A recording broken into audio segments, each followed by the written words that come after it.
Ο Τζέρι με τη Μελένια και αυτή σκυλάκι από αδέσποτη μανούλα. Είναι η υποδοχή που του κάνει. Ο Τζέρι έχει κατατρομάξει.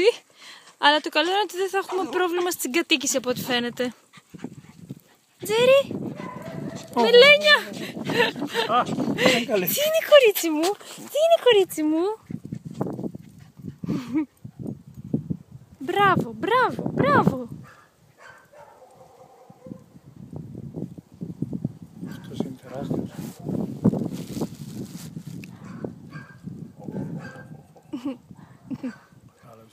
Μελένια, φύγε από εκεί!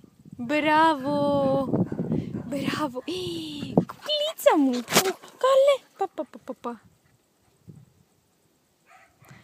Ο Τζέρι κρατιότανε και έχει να κάνει από χθες, επειδή τον είχα σε εσωτερικό χώρο και γι' αυτό τα κάνει τώρα. Ούτε στο αμάξι τίποτα, κύριος. Πού τα πάει? Τόσο ήτανε, το ξεπέρασες Τζέρι. Το φόβο σου. Ουχ, μωρή τρελίκα. Παπα. Καλά Μαρή, δεν φοβάσαι. Τόσο μεγάλο σκυλί.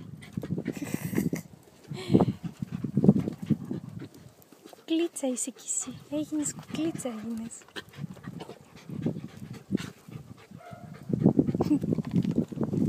Ναι, Τζερούκο. Όχο. Μελένια. Μυρίζεις το Τζέρι.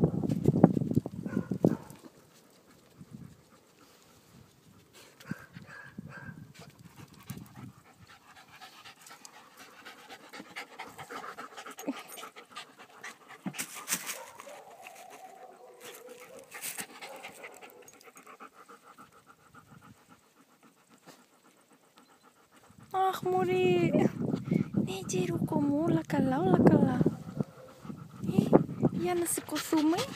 Ωχ, μωρέ. Κάτσε καλέ.